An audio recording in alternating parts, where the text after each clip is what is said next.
L'édito politique sur Europe 1 avec Le Figaro. Bonjour Vincent Trémollet de Villers. Bonjour Dimitri, bonjour Anissa, bonjour à tous. Alors la période des vœux, c'est celle des bonnes résolutions. Parmi elles, retrouver le goût de l'optimisme, ce à quoi s'est livré le président le 31 décembre. Vincent, vous aussi, avez-vous pris la résolution d'être optimiste pour cette nouvelle année? Vous savez, un pessimiste, c'est un imbécile malheureux. C'est ce que disait Bernanos, c'est un optimiste, c'est un imbécile heureux. Mais comme après tout, on n'est pas obligé d'être un imbécile, ma préférence va donc au réalisme. Cela vaut toujours mieux que l'illusion. Vous vous souvenez que le soir du 31 décembre, le président de la République s'est félicité d'une année 2023 qui a permis, j'ouvre les guillemets, le réarmement économique de la France. En entendant cette formule, réarmement économique de la France, on ne savait plus si on était devant les vœux du président ou en train de regarder Macron au pays des merveilles.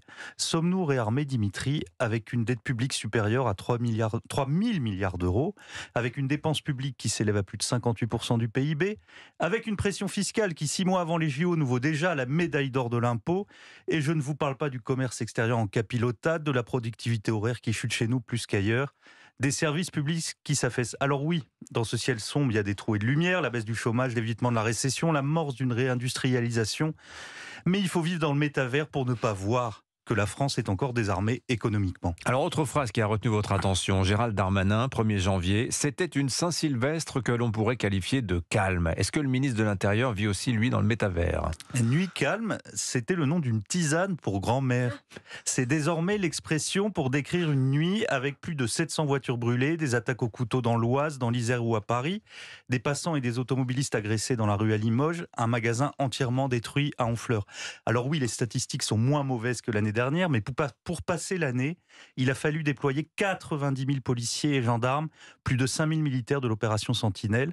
Comme l'écrit Thibault de Montbrial ce matin dans le Figaro, cette nuit calme reflète de façon saisissante l'ensauvagement de notre société.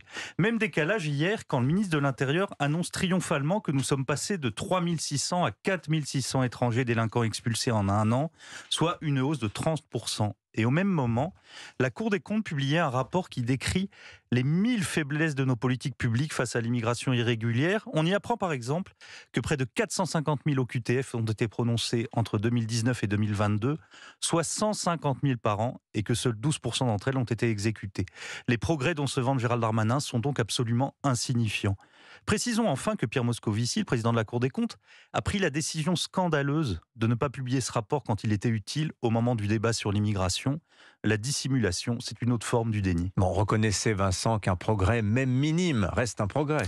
Mais ce que reprochent les gens, ce n'est pas le micro-progrès, c'est le macro-camouflage de la réalité. Regardez Gabriel Attal. Quand le classement PISA a été publié, il n'a pas expliqué que nous avions enrayé la baisse, entamé l'inversion de la courbe ou que certains pays voisins étaient pires que nous. Il a dit « c'est catastrophique, mobilisation générale » et tout le monde a suivi. Il est illusoire aujourd'hui de vouloir échapper au réel que chacun éprouve et qui se reflète sur de milliers d'écrans. Le refrain « Tout va très bien mes chers concitoyens » ne rassure personne, il ajoute à l'inquiétude. Les Français connaissent cette chanson et ils savent comment elle se termine. Signature, l'édito politique sur Europe 1, Vincent Trémollet de Villers. Merci beaucoup Vincent.